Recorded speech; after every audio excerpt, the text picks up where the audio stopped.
But today, my belief is today, just on everything I'm reading and magazines I get about Christianity, at this point in history is, I don't want to say it's the most important point in history in Christianity, because since Christianity has evolved, other things have happened. But today is a very important time in Christianity because more and more and more and more people are really seeking some answers to things. And so there's just a large amount. I mean, I'm just shocked by the amount of volumes and books and blogs and podcasts that people have that are looking at these things. And 20 years ago, 10 years ago, that wouldn't have been.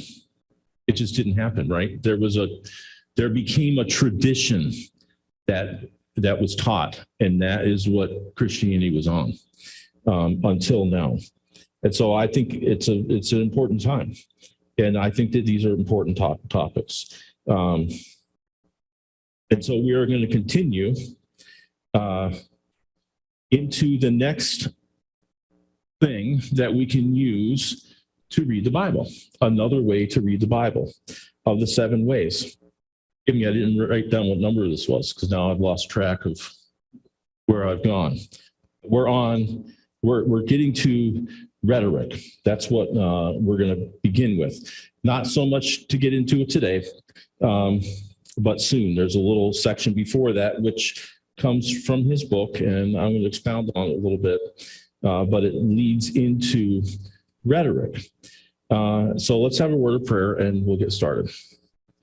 Lord, I thank you for this time that I have among people who are like believers in you, people who believe in the cross work of your Son and what your Son accomplished and what you accomplished through him. Thankful that there are people who are not with us necessarily in the building today, but through Zoom and the technologies we just talked about are listening. I pray that you would bless us all this morning as we look into your word, look into your Son, and look into the ways and uses of our language that you have made things through time, really, that just have gone from language to language that we still use today, that you can use to help us draw closer to you, because I know that is your desire, that we would draw closer to you. And the Lord, I pray that you would keep that desire strong in our hearts as we seek after you. Amen. All right. So I'm going to say right now, I am not an expert in the English language. In fact, I read a lot. And the more I read, the more I understand that I am, in my mind, a lesser and lesser and lesser expert in the English language because I have to look things up constantly. And sometimes I realize after I read something, 10 times that I'm still not getting what he's saying. So I got to stop for a while and think and let my mind ease back because I get stuck, right? My sister and I play a game called Wordle. It's by the New York Times. It's a big thing now. People at work play it too, and we help each other out. But you get 6 tries to come up with a 5-letter word. And you start off with nothing. You just pick a 5-letter word. And you look for the right letters to eventually, after 6 tries, get the word. And even this game has shown me how stuck I get. I see something, I'm like, it has to be like this. And then I miss it. And when the word is there, the words are not difficult. It just shows how our minds work. And so sometimes you have to step back, right? Sometimes I do it. I get a couple words. I'm like, put it away. Hours go by. And then, let me see if I'm closer this time. So I think it's the same thing with the Bible and with anything we're reading. Sometimes we have to stop and be patient. And so, I know this seems to be going slowly, and I think it's good. It's fine with me. I don't know if it's fine with you or not. But a wise man told me several years ago, not several yet, I'm almost 54. So a few years ago, you're 50 years old. Why are you still worrying about things like, Pastor, I got to speed up. This is going too slow. Slow down, take your time, right? Going to do. I have recently learned that there are at least a few books on Romans and rhetoric. And Romans is a place, it seems, where people who believe the Bible is filled with rhetoric to go to. Now, I haven't purchased any of these books yet because I want to learn a little more about rhetoric first. But I did do a little research online to see about Romans and rhetoric. There are some people who believe that, we'll say, Romans 1 through 4 are rhetoric. And then Romans 5 through 9 are Paul refuting what they said. But the person might not be an actual individual. It's things that Paul has gathered and heard from what people believe. And he compiles this person into a character, and he goes through and says the things. It sounds like it's what Paul is saying, but what Paul's actually doing is saying what somebody else would say. And then he comes back with what he's going to say. And me being not a huge English language expert doesn't pick that up, right? I read the whole thing as Paul said this, Paul said this, Paul said this, Paul said this. And if it seems a little off, it's okay. Paul's progressing and he's showing us something. I'm not saying that this is I'm not saying that that is what it is.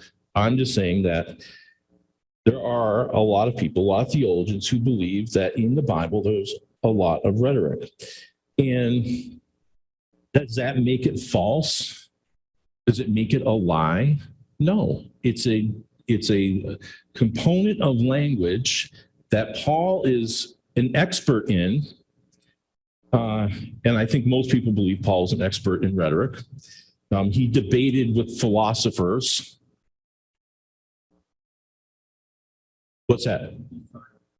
Define rhetoric? So let me define it the best way I can. Rhetoric is a form of speech or a form of communication that you're going to use, and you're going to, to me, it's almost like you're going to play a devil's advocate. You're going to come up with something and you're going to say it, right? And you could be speaking to somebody, you could say it, and everybody looks at you like, what are you talking about? And then you come back with something that's going to overturn what you just said. That's one, I think it's probably extremely general, because within rhetoric, there are many different forms of rhetoric. We're going to look at one here in a few minutes. It's kind of like people say rhetorical questions, right? You ask a question, but you're really not looking for an answer because you're trying to spark in their minds, do you really think that way? Or do you really think that's the answer? You know it's not. And so that's kind of what rhetoric is. We use it all the time, different forms of rhetoric, which we're going to see here in a moment. And I didn't know what it was. I just did it because as I grew up in life, I heard it being done, and so I did it. That's just the way we speak. It wasn't any different for people who were writing these pages. There's all different forms of language use in Hebrew, in Greek, in Aramaic, in English, right? But if you were to look at Romans, like some of the things I read, you certainly now are going to look at those passages maybe a little differently, because now you've been clued into this is a form of rhetoric. So now when you read the next chapter, you say, oh, okay, well, that's not exactly what he was saying is fact. He was saying this to get people to think, I don't know if that sounds quite right. And then later on, when he says what he really wants to say, it kind of expands your thought a little bit. So It's interesting for sure. So the first part we're going to talk about today, and this is from Brad's title, is the dilemma of parental drama. Now, before this, he goes through a big thing in his life. He remembered with a parent, and now he knows it was a form of rhetoric that they were using. And we're going to use it because there is, as exactly how he says it, but divine woes, divine warnings. And they are in the New Testament, divine warnings. But what are they? And how do they work? And that's what we want to see today. So as a parent, you want to protect your child. That's your job when you have a parent or a child, right? Nothing else in the world matters. Everything that you say to this child or try to use examples of life to them because you're trying to get them to go to the path that when they finally leave home, they're going to find some type of happiness and success in life.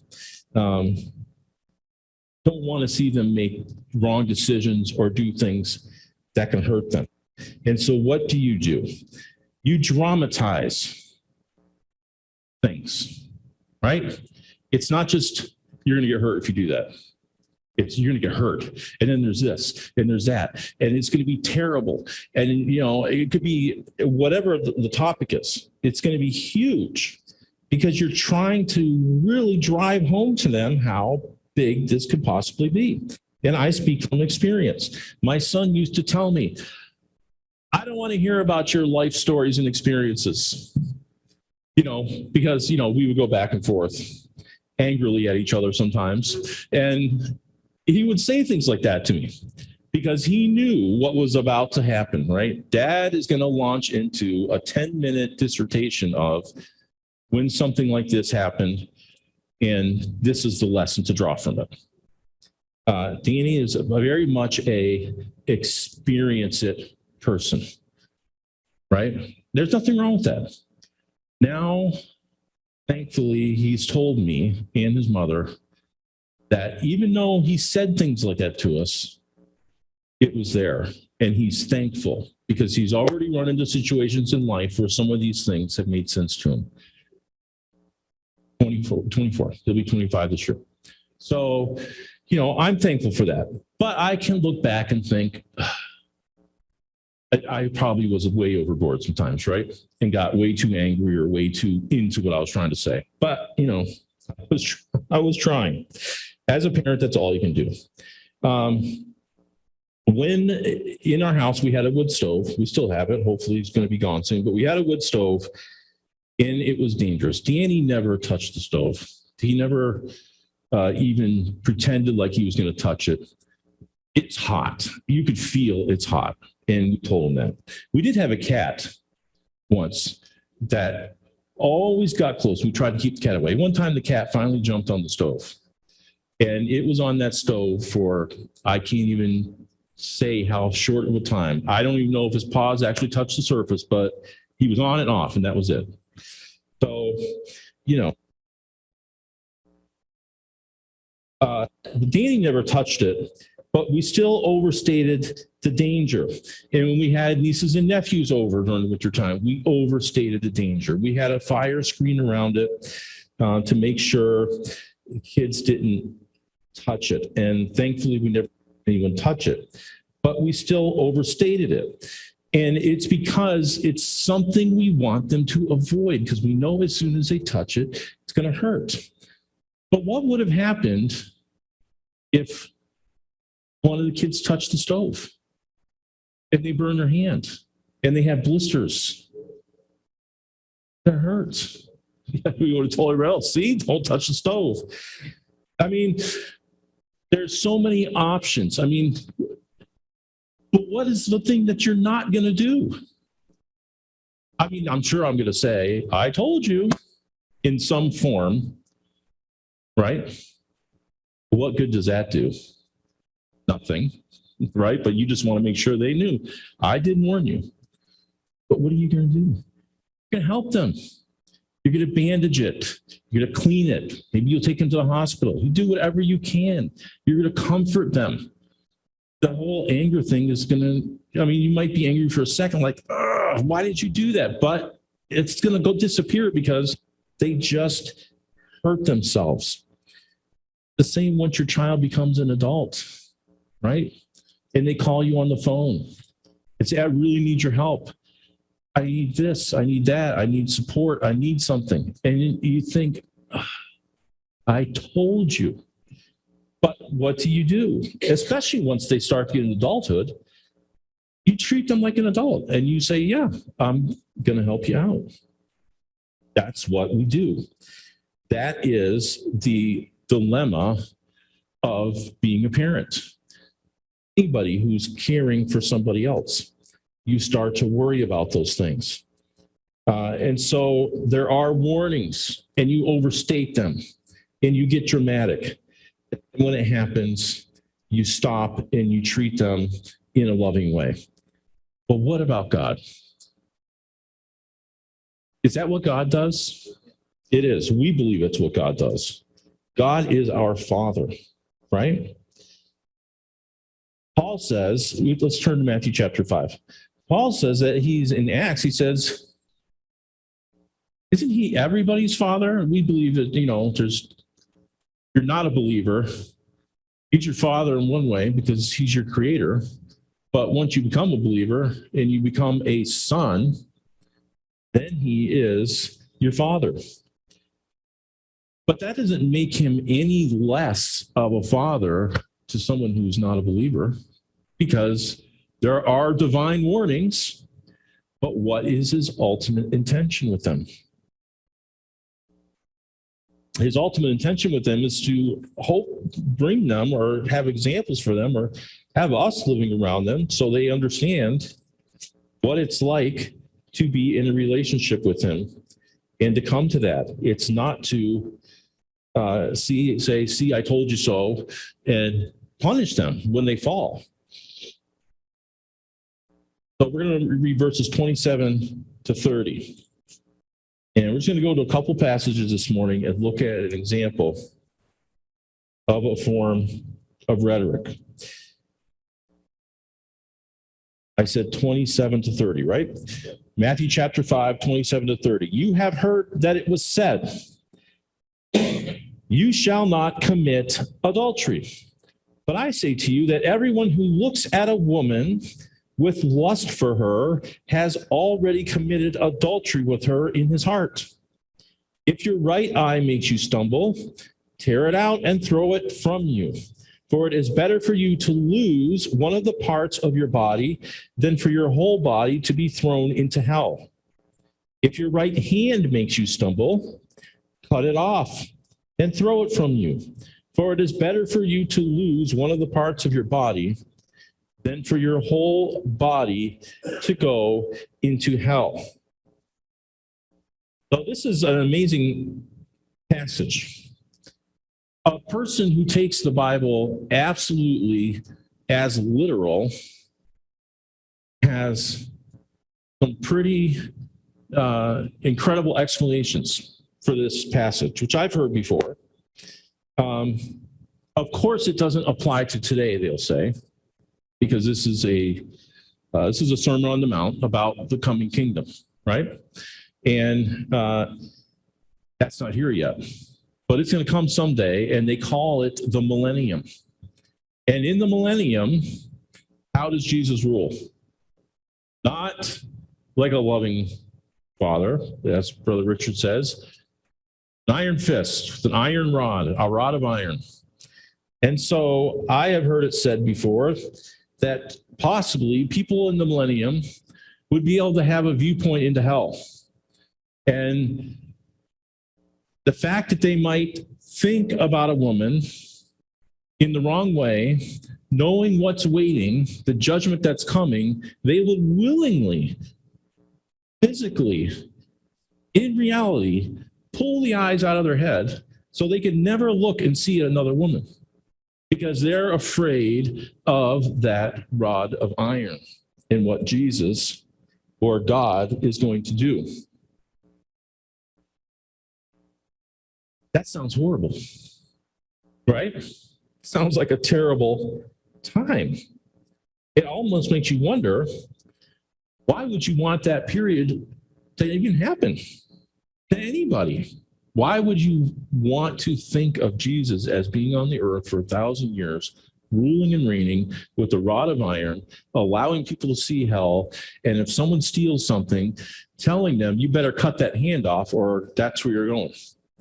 I can tell you, we would be living in a world of people with no eyeballs and no hands, because you shall not commit adultery might be the topic of this verse, but it goes well beyond that in this description. So maybe the lesson here is that adultery has terrible consequences for all parties involved and cause real pain and long-lasting damage. Lisa and I are binge watching a show on Netflix, and it has adultery in it. We don't see the adultery, but it has adultery in it. It happens. It's a crime show. And I can tell you that adultery can have terrible consequences. We know it does. I mean, mostly when we hear about adultery, we hear about an affair, and the consequence ends up being a divorce. And we say it's sad for the couple and it's sad for the kids, which it is. But if you see a show like this, you really understand adultery can have really horrible consequences.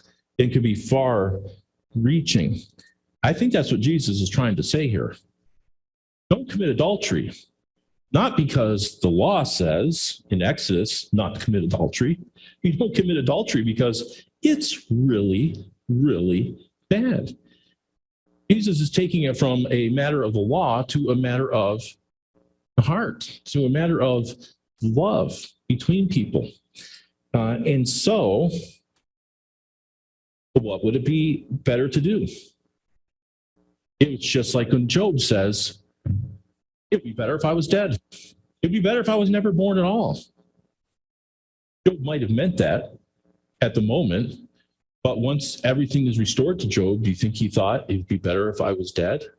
No, because now he's got his wife, he's got his kids, he's got everything, and he's happy. So he went through a terrible time. But here it's in relation to something that someone does, and it's guilty. And so Jesus is saying, stop and think about what you're doing. What you're doing is going to bring you down to a level, because we know that, hopefully we know now here that the word hell in Greek here is Gehenna. And Gehenna is the Valley of Hinnom, which is right outside of Jerusalem. It's, I want to say it's on the southeast, maybe. I could be wrong, but I think it is. And you look down and it's really steep and it goes down. I don't want you to think about a valley in the Rockies. That's this huge valley that's, thousands and thousands of feet deep. It's not. It's more like foothills, but it's called a valley. And terrible things happened in this valley in the Old Testament, right? It's where they erected a statue of Molech, and they literally burned their children as sacrifices to Molech there. It's why Jeremiah went to the potsherds gate and said what he said. And terrible things happened there. And it is said that if you were a criminal and you were accused, that it was possible that your body, depending on your crime, once you were executed or once you died, would be taken out and burned on the trash heap instead of buried with your family, which was a huge affront to people. And so it was shame.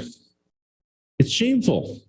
So you'd be better off not to have these body parts than to have to endure the shame of what you have done and what you have caused to happen to other people.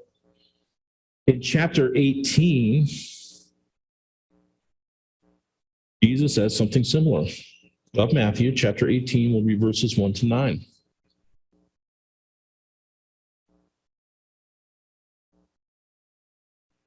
So we had adultery, and adultery is serious thing. And here, there's even something that we might perceive as more serious, possibly.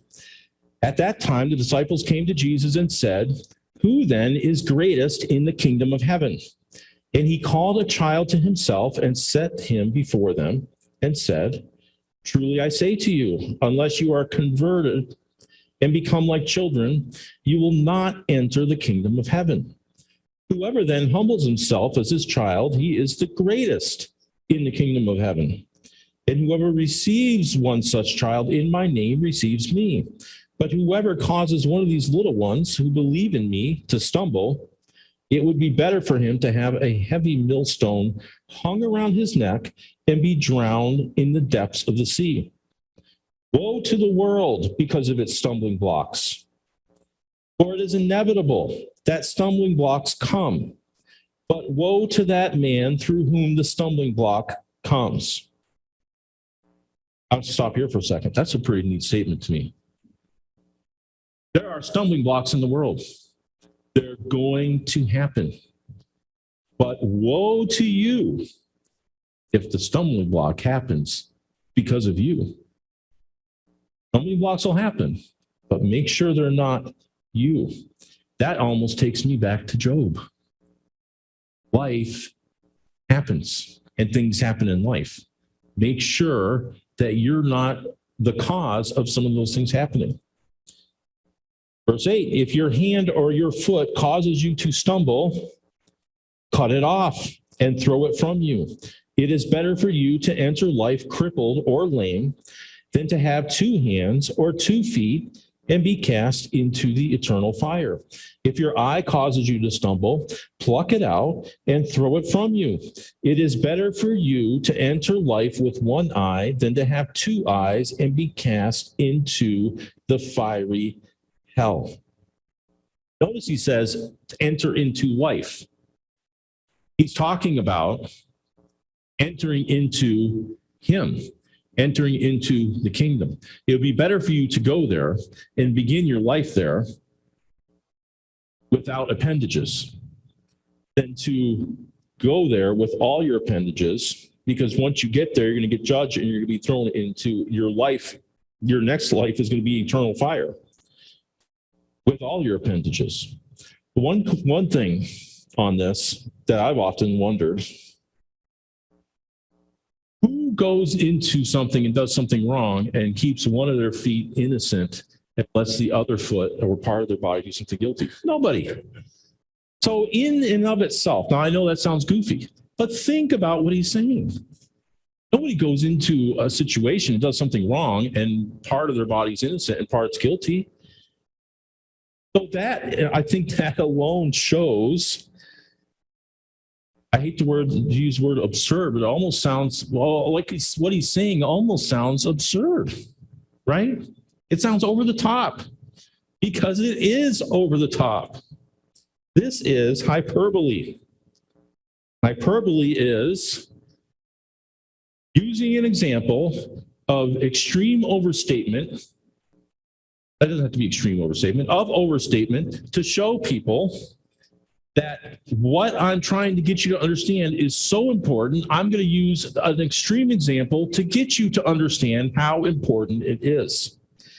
And so he's saying it is so important that you are not one that causes, and I know he uses children here. He uses children for a reason. He uses children because they are open and they can see Jesus for who he is, and they have faith to follow him for who he is. And he's telling them, don't be somebody who complicates it so much or does things that are wrong that causes them to want to not follow him or to fall away from following him. And so you begin to translate what he's talking about into adults, into people who are seeking him, who have seen him, who want to be part of who he is and who want to be part of the kingdom.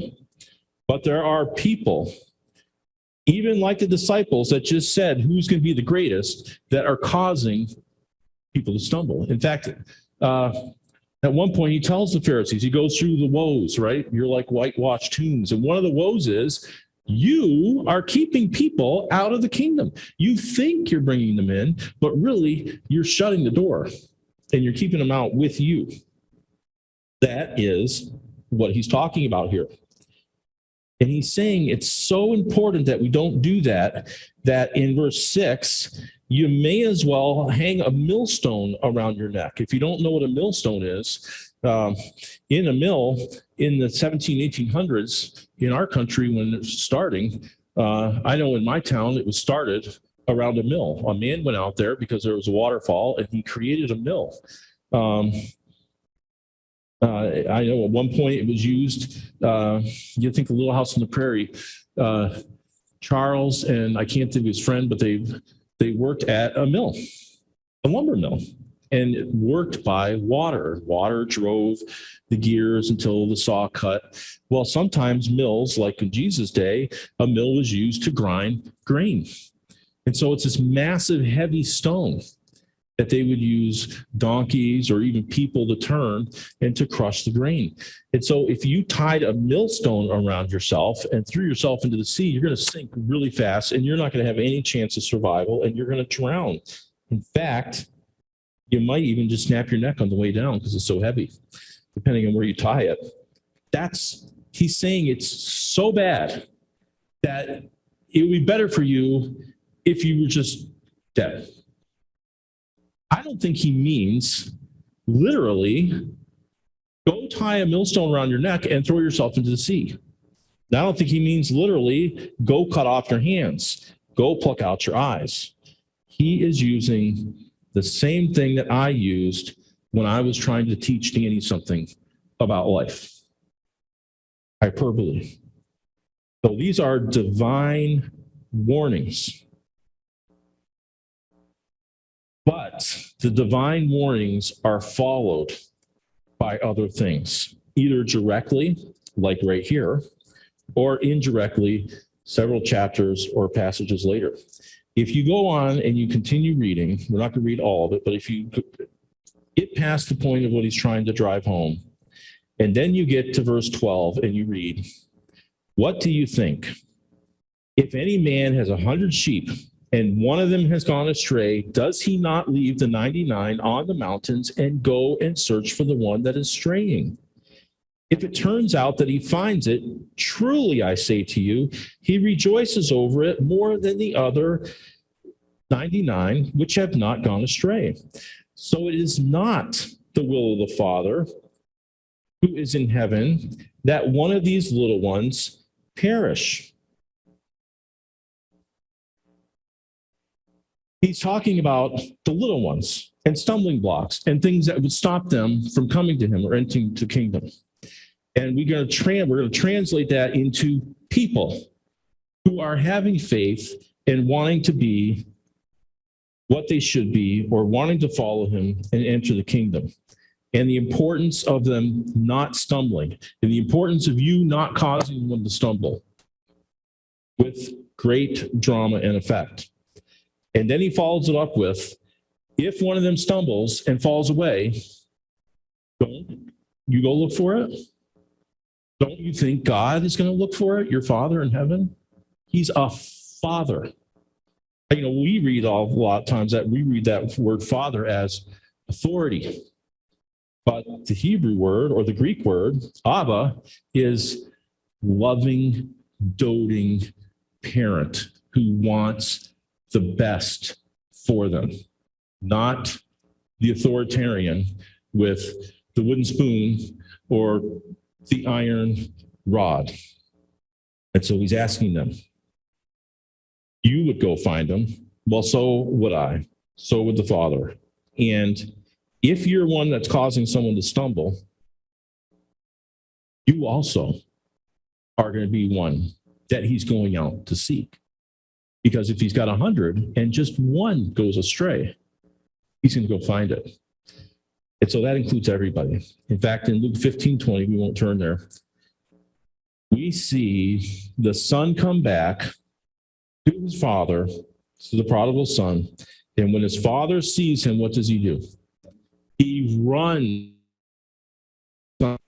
and throws a big party because he has compassion He embraces him and kisses him. So reason this out. We have divine warnings. People miss who Jesus is. People are locked out of the kingdom, but God is still seeking them. The ones that lock the people out, woe to them because of what they've done. But guess what?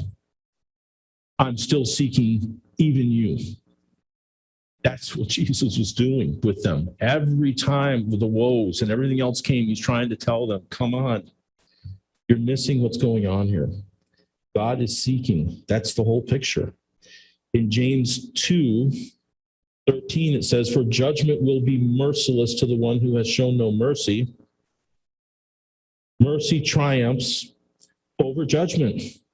You know, it's easy, I think, to read that and think, well, if you're merciless, you're never going to have mercy. But the next line cancels it out. Judgment. So if you're merciless and you're judged mercilessly, guess what is eventually going to happen? And you're going to get mercy. All are going to receive mercy. We know that. In verse 12, it says, so speak and so act as those who are to be judged by the law of liberty. James here is saying the law that Jesus was talking about in Matthew chapter 5, gone. Because James would say, I don't know if he talked like this when he talked to people, when my brother was here, he said this. And he fulfilled the law, in other words, canceled out the law, and made the law of liberty. And Paul spoke of that in Galatians chapter 5. Paul said in verse 1, it was for freedom that Christ set us free, therefore keep standing firm and do not be subject again to the yoke of slavery, speaking about the law. And down in verse,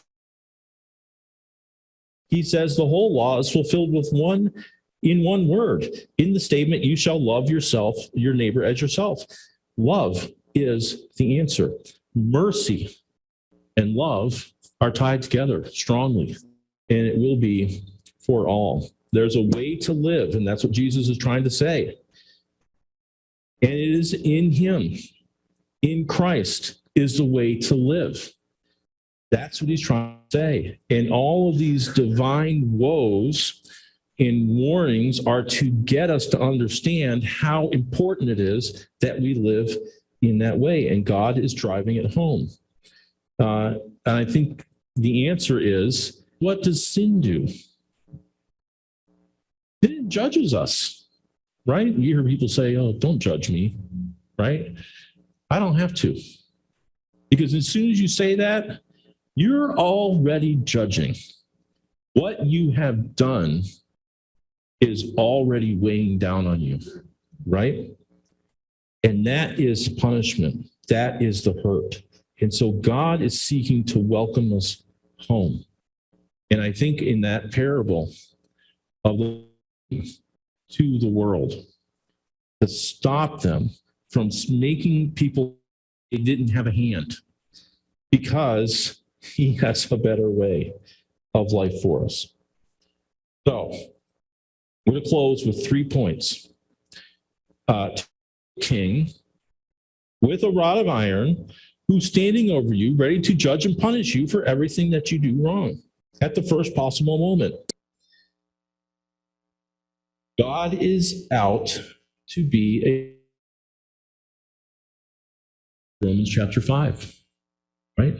While we were enemies, Christ came and died for us. I mean, what bigger picture is there for someone who's trying to say, I love you and I don't want you to get hurt, and I'm telling you these things, not because I really want them literally to happen to you. I'm trying to get you to see how wrong or how bad what you're going to do is and what it's going to do to you and to others. But even though you're doing all these things, I love you so much that this is what the lengths I'm willing to go to show you how much. Number 2, the warnings and woes, cut your hand off and such things, are not threats. They're not threats. They are seeking to warn you that your actions and conduct can harm you, and not only you, but others. You could be the cause. Think about this as a believer. Seriously think. You could be the cause of someone not being a believer. Imagine that, right? Unfortunately, in our lives, we probably have been that, if we don't even know it, right? It doesn't mean God loves you any less. It doesn't mean that he's going to judge you for it. It just means it happened, and live a way where it's not going to happen. That's what he said in chapter 18. Things happen. The stumbling blocks are there, and they're going to happen. Just don't be the one. Please, don't be the one that makes it happen. We are loved so much, we are given seemingly outrageous things like cut off your foot or poke your eyes out. These are hyperboles, which is rhetoric. The same things that we use all the time when we talk to people. All the time. All the time. Right? The third one is the warnings are stern because judgment, the punishments we cause ourselves, isn't that what Romans 1 says? Right? You want it, it's yours. But you're going to have to live with the consequences.